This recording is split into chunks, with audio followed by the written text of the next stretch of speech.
Welcome to Ouch. Was that a ghost?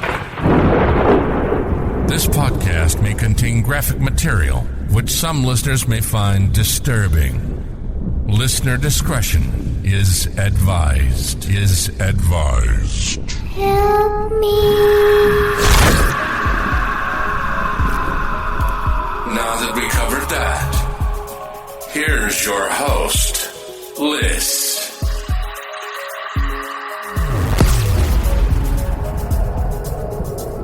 Welcome back to Ouch, Was That a Ghost? Today I'm covering the Teacup poisoner. He was an English serial killer who was obsessed with Nazis, toxicology, and poisons. Throughout his life, people near him, friends, family, co-workers, seemed to fall ill with similar symptoms. He's said to be responsible for the death of at least 3 people. Graham Frederick Young was born on September 7th, 1947, in Neasden, North London, to parents Fred and Bessie Young. Tragically, Bessie Young would die of tuberculosis only months after having Graham. Fred, Graham's father, now completely devastated, lost, sent his son Graham to go stay with his sister, or Graham's aunt, Winnie. Graham's older sister, Winifred, went to go stay with her grandparents. In 1950, Fred remarried to a woman named Molly, and the family was reunited. This change, very stressful for 2-year-old Graham. He was first pulled away from his father, what was left of his parents, and then when he went to go stay with his aunt and uncle, he saw them as parental figures, and then he's pulled back to his father and his stepmother. He spent a lot of time alone, not really going out of his way to make friends. When Graham started reading, he enjoyed books about murderers, some of his favorites being those about William Palmer and Dr. Crippen, who were both famous poisoners. He also had a deep interest in Adolf Hitler, almost an obsession. He would read all about him, and the normally reserved Graham would gladly talk about how he felt that Hitler was misunderstood. Graham was also very interested in the occult, specifically black magic. It's said that on one occasion, a cat was sacrificed, and around that time, multiple cats in the area went missing. While at school, Graham gained another interest, toxicology. He would focus on chemistry, but it wasn't enough for him what they taught in school. So he would, as an extracurricular activity, he would read what he could about mixing and chemicals and what did what. His father was probably like, wow, my kid is so into science. And he bought him a chemistry set, which Graham used often. I mean, he must have known his stuff. As a 13-year-old, Graham went to a local chemist to buy large amounts of poisons, after convincing the chemist that he was 17 and not 13, and that he needed this to study. He purchased antimony, digitalis, arsenic, and thallium for college, or I guess this was in the UK, so for university. He began using the world around him as a chemistry set. In February of 1961, his stepmother began having excruciating stomach pains, vomiting, diarrhea, and then she'd get a little bit better, and then somebody else in the house would get sick. Graham's father would be sick with these symptoms for days. Then it would go to his sister Winifred. She'd be sick with the same symptoms for days. Then Graham himself became sick for a few days. I don't know if this was an accident or to keep the scent off of him. Then a few of Graham's classmates were sick for an extended period of time, having vomiting, cramping, headaches. The problem with this was they were students, so when they were sick, they would stay home. And this is Graham's experiment, and he needs data. So Graham started focusing back on his own family. His father, his stepmother, his sister started getting sick again. At points, Fred, Graham's father, thought that maybe Graham made a mistake and left some of his chemistry set chemicals in teacups by mistake. In November of 1961, Graham served his sister a cup of tea. She said it tasted very sour and threw it away after a mouthful. Then she just went about her day. She got on a train to go to work. While on the train, she began to hallucinate. Luckily, the people on the train assisted Winifred, and she was brought to the hospital where doctors said that the cause of her illness was that she had been exposed to poisonous belladonna. Fred, Graham's father, asked him about how she could have been poisoned, and Graham said Winifred was using teacups to mix shampoo. which he didn't really believe. And Fred ended up searching Graham's room but didn't find anything, but he warned Graham to be more careful. Molly, who was Graham's stepmother, seemed to be getting the brunt of the illness, becoming more and more ill, until April 21st, 1962. Fred came home to find his wife in the back garden, keeled over in excruciating pain, and Graham just looking on fascinated. Molly was brought right to the hospital, but she never made it through the night. Her cause of death was said to have been a prolapse of a cervical disc, so a spine bone, thought to be from a previous road accident. And Graham was quick to offer his advice that she should be cremated, which the family did. So, what Graham had been doing was he was poisoning her with antimony.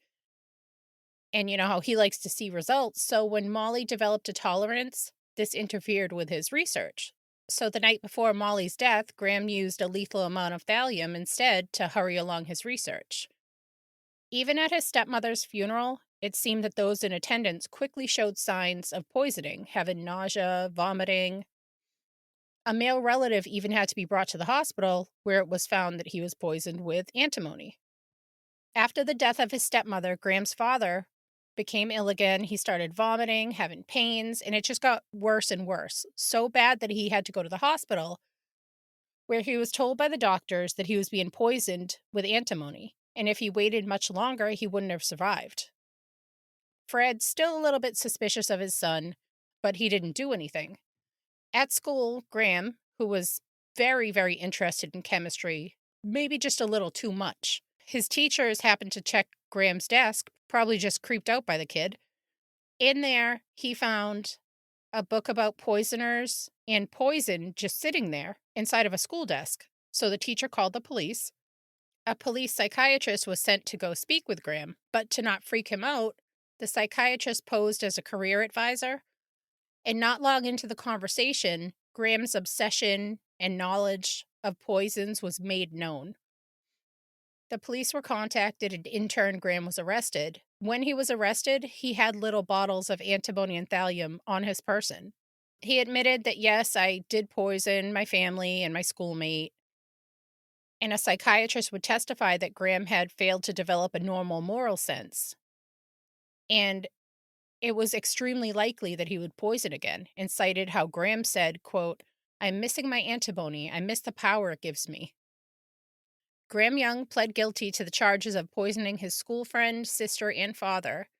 He was convicted of malice administration of a noxious thing to inflict grievous bodily harm. He was not charged with his stepmother's murder because her autopsy listed the cervical disc prolapse as the cause. Now, Graham is only 14 years old at this point, and he was sent to a maximum security hospital called Broadmoor for a minimum of 15 years. Once Graham was in Broadmoor, at the time he was the youngest ever inmate. And within weeks, an inmate named John Berridge died of cyanide poisoning. He was suspected, he was in there for poisoning. And Graham Young went around saying that he extracted the cyanide from the leaves of the laurel bushes on the property. But no one seemed to really listen, and John Berridge's cause of death was listed as suicide. Graham Young would use other products that he would find around the facility. Toilet cleaner was found in nurses' coffee, or there was a time when he put something called sugar soap, which is used in wall painting, into a tea urn. Thankfully, it was found before. When he first applied to be released, his father and sister said that he would have nowhere to stay and none of his family would let him stay with them. And his father said that he should never be released. And his release application was rejected. While in Broadmoor, he kept studying, reading up on Nazis and poisoning, but he was hiding it better, talking about it less. He must have been somewhat convincing because in June 1970, he was labeled cured and he would be released.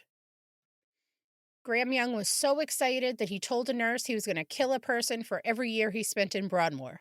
This was recorded, but this didn't change the fact that he was getting released. After 9 years, Graham Young was released into the world on February 4th, 1971. The 23-year-old went to go stay with his sister Winifred, who was now married and living in Hemel Hempstead with her husband. Even though she said she wouldn't take him in, it's her brother, It only took a few weeks for him to start up his quote-unquote hobby again. Graham Young went to a pharmacy to try and buy some poisons, but the chemist said no.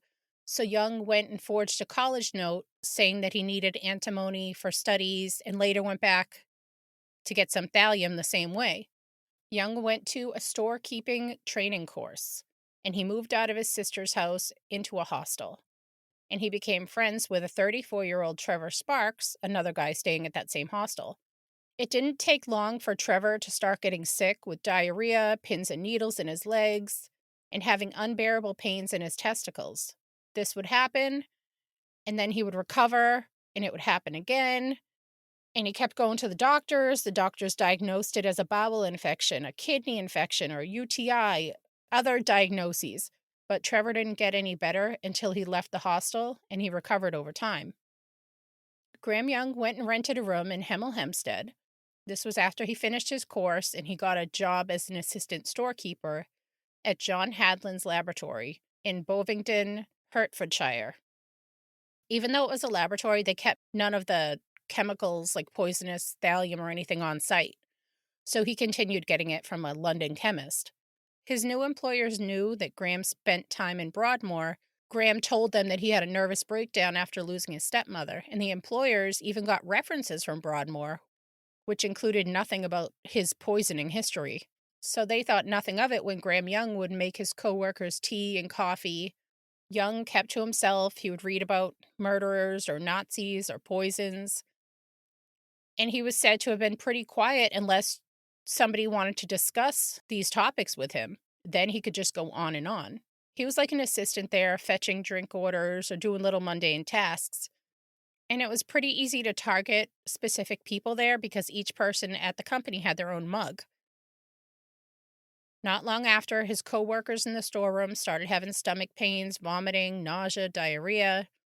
This was attributed to the Bovingdon bug, a nickname that was given to this mysterious illness that was going around the lab. His boss, 59-year-old Bob Eagle, who, by the way, was very nice to Young. He was a veteran and he would answer questions about his time in the war. And he, after drinking tea that Graham prepared for him that was laced with antimony, he started getting cramps, he was dizzy. These were the symptoms quite a few workers experienced at the company. And when Bob Eagle would take a few days off, go home, he'd get better. And then he'd return to work, he'd get ill again. This is when Graham Young switched to thallium. This affected Bob Eagle so bad that he had to get hospitalized. While at the hospital, Graham Young would call there asking for updates. Now, Young has only worked there for a few weeks now. Bob Eagle was transferred to the ICU after paralysis set in, and he would eventually die at the hospital in excruciating pain on July 7th, 1971. The cause of death listed was a type of polyneuritis known as Guillain-Barré syndrome, this being the closest match to his symptoms. Young even showed up at the guy's funeral. Back at the company, Young had already set his focus on a man named Ron Hewitt. He started lacing his tea with antimony. Ron Hewitt already took another job, and he was finishing out his, if he gave 2 weeks, he was doing his last 2 weeks before he took off. Graham Young was going to be his replacement. Rob Hewitt, sick while he was still at the company and recovering as soon as he left the company. And because Bob passed away, Young was promoted to take his spot. After a few months, a co-worker would be his new target. If she annoyed him, his diary would say, quote, Diane, irritated me yesterday, so I packed her off home with an attack of sickness. I only gave her something to shake her up. I now regret that I didn't give her a larger dose, capable of laying her up for a few days. Then he set his focus on David Tilson. He put thallium in his tea and added a bunch of sugar to try to mask the taste of poison, but after a sip, David found it too sweet and didn't drink it. Later in the week, Graham tried again with less sugar. This time, David drank more of it, and David Tilson was hospitalized with chest pains, breathing issues, numbness in his legs, and skin tenderness. Like clothing, even sheets bothered him. And his hair started falling out. Graham Young then planned to visit the hospital with a bottle of brandy, of course laced with thallium. But Tilson was already discharged. He was left with permanent erectile dysfunction. While he was poisoning David Tilson, he was also poisoning Jethro Batt, another co-worker who, again, was nice to him. He would offer Graham rides home. Graham Young laced 2 coffees with enough thallium to kill him, but thankfully Jethro didn't finish it all. But it was enough to land him in the hospital with chest pains, stomach pains, and his hair started falling out. And he, too, was left with erectile dysfunction. Then Fred Biggs started exhibiting signs of the Bovingdon bug after Graham Young started lacing his drink with antimony. Young went on to dose him with thallium, and the next day, Fred Biggs could barely walk. He had chest pains.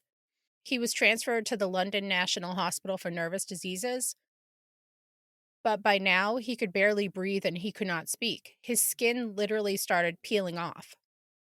And of course, Graham Young was calling for updates. He would call the hospital as well as Fred Biggs' wife. Fred Biggs died on November 19th, 1971. With these 2 deaths and the rise of number of employees being out of work with the bug, there was around 70 employees exhibiting all sorts of similar symptoms like cramps, hair loss, sexual dysfunction. And it was noticed that Young was never sick. Maybe they were thinking he's just a carrier. I don't know. They were thinking possibly radioactive fallout or chemicals used at the company or contaminated water, but nothing really came of that. So they had a little gathering with the firm's doctor, Dr. Anderson, trying to ease the concern by letting them know that all safety rules were in place and being followed. And Graham Young asked why thallium wasn't considered. And Graham went on to spout off his toxicology knowledge. The amount of knowledge shocked the doctor, who told management, which led to the authorities being called. And they quickly looked at the timeline of when people started getting sick, and it happened to be right after Graham Young started working there. In November 1971, Graham was arrested at his aunt and uncle's house. While in front of them, he was like, "Oh, no, it wasn't me." Then when the officers were leading him away, he asked, quote, "Which one is it you're doing me for?" It didn't take long for Graham Young's record of his poisoning convictions to be found. Authorities found that Graham's collection of poisons, thallium, antimony, as well as atropine, conatine, and digitalis. His room was covered in pictures of Nazis, swastikas, along with other Nazi paraphernalia, and his very detailed diaries. In these diaries, it listed who he dosed, by how much, with what, reactions they were having, and if he was going to allow them to live or die.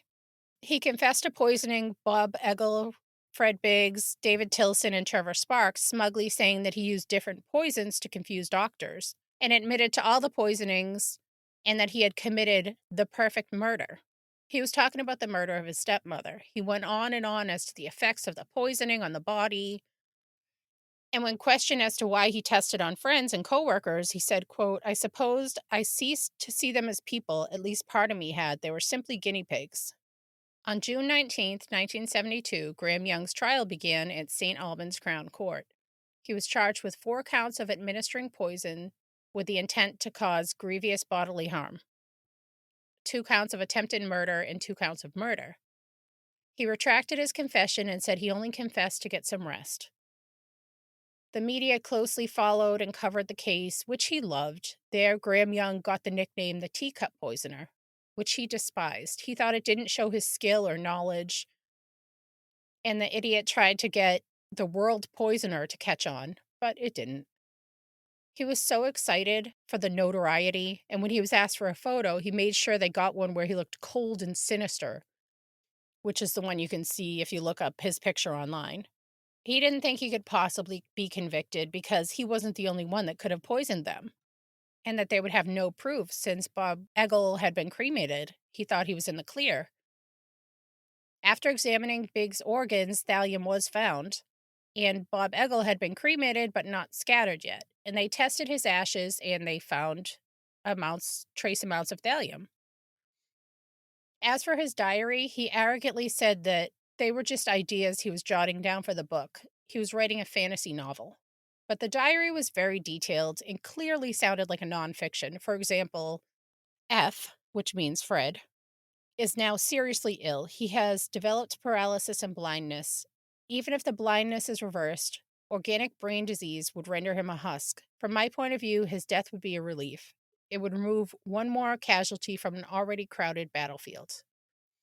On June 29th, 1972, he was found guilty of 2 counts of murder for Eggle and Biggs, 2 counts of attempted murder for bat and Tilson, and 2 counts of administering poison with the intent to injure for Smart and Hewitt.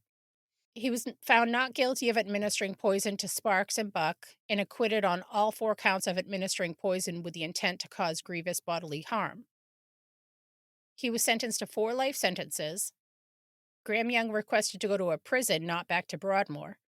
When he was asked if he felt remorse, he replied with, quote, "What I feel is emptiness of my soul." Graham Young was sent to a maximum security Parkhurst prison on the Isle of Wight, where they send the worst of the worst. While he was there, he met and became chummy with Ian Brady, which, if you don't know, the Moors murders, it's one of the sickest cases I've ever heard. The serial killers spent time talking, playing chess, chatting about their shared interest in Nazi Germany. Graham Young also grew a Hitler mustache. Graham Young was found dead in his cell on August 1st, 1990, at 42 years old. His cause of death was myocardial infarction. He had no history of heart disease, so it's thought that he may have possibly committed suicide by poison, or he was murdered by somebody else. He was cremated and his ashes were scattered on a beach. This case led to debates and led to a reform in mentally ill offenders needing at least 2 psychiatrists to agree with their release, and better supervision if they do get out. And it prompted the passage of the 1972 Poisons Act, which put heavier restrictions on purchasing deadly poisons. There was a case that is said to be related. Howard Grodnow read about the case and was convinced that he too was a victim. He claims years ago he met a man in Hemel Hempstead at a pub that was way too into poisons and chemicals, had a few drinks with him, and since then he'd been suffering terrible chest pains, and sadly this man took his own life, so he may possibly be another extended victim of Graham Young. And in November 2005, a 16-year-old Japanese schoolgirl who was fascinated by Graham Young was arrested after poisoning her mother with thallium. She, like Graham, kept records, but she did it on an online blog. There's also a movie based loosely on Graham Young called The Young Poisoner's Handbook. I haven't seen it yet. But see, this is why I don't take drinks from strangers. And if I step away from a drink when I'm out, it's trash. I don't know why this seems way too recent. When I heard about the case, I thought it would be like a 1800 case. But knowing that he passed in like 1990 is just crazy to me. Well, thank you everybody so much for listening. Till next time. Bye. Thank you for listening. If you need more content or just want to help support the podcast, head on over to patreon.com and search Ouch, Was That a Ghost? If you need some snazzy merch, you can find it at crowdmade.com by searching Ouch, Was That a Ghost? If you have a story you'd like to share, you can email it to ouchwasthataghost@yahoo.com. You can also find us on Facebook and all the other social media platforms under Ouch, Was That a Ghost? Help me. All links can also be found on ouchwasthataghost.com.